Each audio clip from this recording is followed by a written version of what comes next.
దేవుని పరిశుద్ధ నామానికి మహిమ కలుగునుగాక. అనుదిన దైవ కృపా కార్యక్రమం ద్వారా ఈ దినం దేవుని మాటలు వింటున్న మీ అందరికీ హృదయపూర్వక వందనాలు తెలియజేస్తూ ఉన్నాం. నిశ్చయంగా ఈ మాటలు వింటున్న మిమ్మల్ని నా దేవుడు దీవించునుగాక. ఆమేన్. ఈ లోకంలో జీవిస్తున్న ప్రతి మనిషికి వెదకడం అనేది బాగా తెలుసు. ఈ దినాలలో మానవాళి మనుగడ ఎలా మారిందంటే వెదకడమే మానవుడి దినచర్యగా మారిపోయింది. మరి ఈ మానవుడు వేటిని వెదకుతున్నాడు, దేనికోసం వెదకుతున్నాడు అని మనం ఆలోచన చేస్తే లేచిన దగ్గర నుంచి వండుకోవడం, తినడం, పడుకోవడం, సంపాదించుకోవడం, శత్రువుల ప్రాణాన్ని వెదకడం, శత్రువుల మీద పగ తీర్చుకోవడానికి వెదకడం, సంపాదన కోసం వెదకడం, ఈ రీతిగా మానవుడు అశాశ్వతమైన వీటి కోసం వెదకడం మనం చూస్తూనే ఉన్నాం. ఇలాంటి వారి జీవితాలు అన్నీ ఉన్న ఆనందం లేని అనుభవాలుగా కనబడుతూ ఉంటాయి. శాపం, దరిద్రత ఊరేగుతూ ఉంటుంది. పరిశుద్ధ గ్రంథంలో దావీదును గూర్చి మనం గమనిస్తే కీర్తనల గ్రంథం 63వ అధ్యాయం 1-2 వచనాలను మనం చూస్తే దావీదు అంటాడు, దేవా నా దేవుడవు నీవే, వేకువనే నిన్ను వెదకుదును, నీ బలమును నీ ప్రభావమును చూడవలెనని నీ పరిశుద్ధాలయమునందు నేనెంతో ఆశతో నీ వైపు కనిపెట్టి ఉన్నాను. Praise the lord. దావీదు ఈ మాటలు సంతోషాన్ని అనుభవించినప్పుడో లేదా సుఖభోగాలను అనుభవిస్తున్న సమయంలోనో ఈ మాటలు మాట్లాడలేదు. కానీ దావీదు యోధా అరణ్యంలో సంచరిస్తూ ఉన్నప్పుడు ఈ మాటలు పలుకుతూ ఉన్నాడు. దావీదు భయంకరమైన శ్రమల మధ్యలో ఉన్నాడు. అరణ్య మార్గాలలో నడిపించబడుతూ ఉన్నాడు. దావీదుకి అరణ్యంలో మంచాలు లేవు, పరుపులు లేవు, ఉండడానికి ఏసీ రూములు లేవు, కట్టుకోవడానికి కోరుకున్న వస్త్రాలు లేవు, నచ్చిన ఆహారం తినడానికి పరిస్థితులు లేవు. శత్రువులు ఒక ప్రక్క తరుముతూ ఉన్నారు. అయిన వాళ్ళందరూ శత్రువులుగా మార్చబడ్డారు. భయంకరమైన వేదనల మధ్యలో దావీదు పయనిస్తూ ఉన్నాడు. ఇలాంటి అనుభవాల్లో ఉన్న దావీదు శత్రువుల మీద పగ తీర్చుకోవాలి అని వెదకటం లేదు గాని, ఈ అరణ్య మార్గంలో సుఖాన్ని అనుభవించాలి అని వెదకటం లేదు గాని, దావీదు భయంకరమైన శ్రమల మధ్యలో కూడా అరణ్య మార్గాలలో నడిపించబడుతున్నప్పటికీ కూడా వేకువనే లేచి దేవుణ్ణి వెతుకుతూ ఉన్నాడు. Praise the lord. దావీదులో ఉన్న గొప్ప అనుభవం ఏంటంటే దావీదు వేకువనే లేచి దేవుణ్ణి వెతుకుతూ ఉంటాడు. దేవుని యొద్ద నుంచి వచ్చే కృపను పొందుకొని, ఆయన బలాన్ని పొందుకొని, ఆయన ప్రభావాన్ని అనుభవించి ఆయనలో సంతోషిస్తూ ఉంటాడు.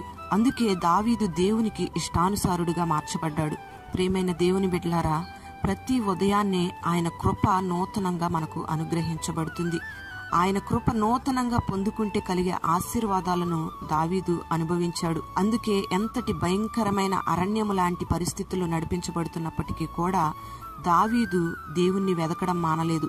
ఆయన బలం కొరకు, ఆయన ప్రభావం కొరకు, ఆయన పరిశుద్ధ ఆలయం వైపు కనిపెట్టుకుని ఉండడం మానలేదు. ఈ దేవుని బిడ్డ, నీ జీవితంలో ఆయన ప్రభావాన్ని, ఆయన బలాన్ని వెతుకుతూ ఉన్నావా? వేకువనే లేచి కృతజ్ఞతా హృదయంతో ఆయన్ని స్తుతించగలుగుతూ ఉన్నావా? ఈ లోకంలో ఉన్న మనిషికి దేవుడు అన్ని సౌకర్యాలు కలుగు చేసినా వేకువనే లేచి ప్రభువుని స్తుతించే అనుభవం కనబడడం లేదు. దేవుణ్ణి స్తుతించడానికి ఇష్టపడడం లేదు. సుఖానికి అలవాటు పడిపోయారు. దేవుని ప్రభావాన్ని వెదకకుండా ఈ లోకంలో ఉన్న సుఖభోగాలను వెతుకుతూ ఉన్నారు. మన ప్రభు అయిన యేసయ్య కూడా పెందల కడై లేచి ఇంకా చీకటి ఉన్నప్పుడే బయలుదేరి అరణ్య ప్రాంతానికి వెళ్లి అక్కడ ప్రార్థన చేస్తూ ఉన్నాడు. ఉదయకాలమే యేసయ్య కూడా దేవుణ్ణి వెతుకుతూ ఉన్నాడు. ఈ దేవుని బిడ్డ, ఈ లోకంలో ఉన్న పాపాన్ని నువ్వు జయించాలంటే, ఈ లోకంలో ఉన్న రోగాల్ని నువ్వు జయించాలంటే, ఈ లోకమంతటిని, ఈ లోకంలో సంచరిస్తున్న దుష్టుని నువ్వు జయించాలి అంటే వేకువనే లేచి మెలకువగలిగిన ఆత్మతో దేవుణ్ణి స్తుతించే అనుభవం నీకు ఉండాలి. నువ్వు దేవుని యొక్క ఆత్మతో నింపబడాలి. ఉదయాన్నే ఆయన కృపను, ఆయన శక్తిని, ఆయన ప్రభావాన్ని నువ్వు పొందుకోవాలి. దేవుడు చేసిన మేళ్లను తలంచుకుంటూ కృతజ్ఞతాస్తుతులు చెల్లించాలి. పాటలు పాడుతూ పరవశిస్తూ దేవునికి స్తుతి చెల్లించాలి. ఈ రీతిగా నువ్వెప్పుడైతే దేవుణ్ణి వెతుకుతావో దేవుడు నీకు ఆయన ఉన్నతమైన కృపను నూతనంగా అనుగ్రహిస్తాడు. ఆ కృప ద్వారా ఈ లోకాన్ని, ఈ లోకంలో వస్తున్న సమస్యలను, ఇబ్బందులన్నిటినీ నువ్వు జయించగలుగుతావు. ప్రియమైన దేవుని బిడ్డలారా, ఉదయకాలపు ప్రార్థన అనేది ప్రతి మనిషికి ఒక వెన్నెముక లాంటిది. ఆ వెన్నెముక ద్వారానే మనం నిలబడగలుగుతాం. కొంతమందిని మనం గమనిస్తే ఉదయాన్నే ఆయన సన్నిధిలో నిలిచి ప్రార్థన చేయడం ప్రారంభిస్తారు.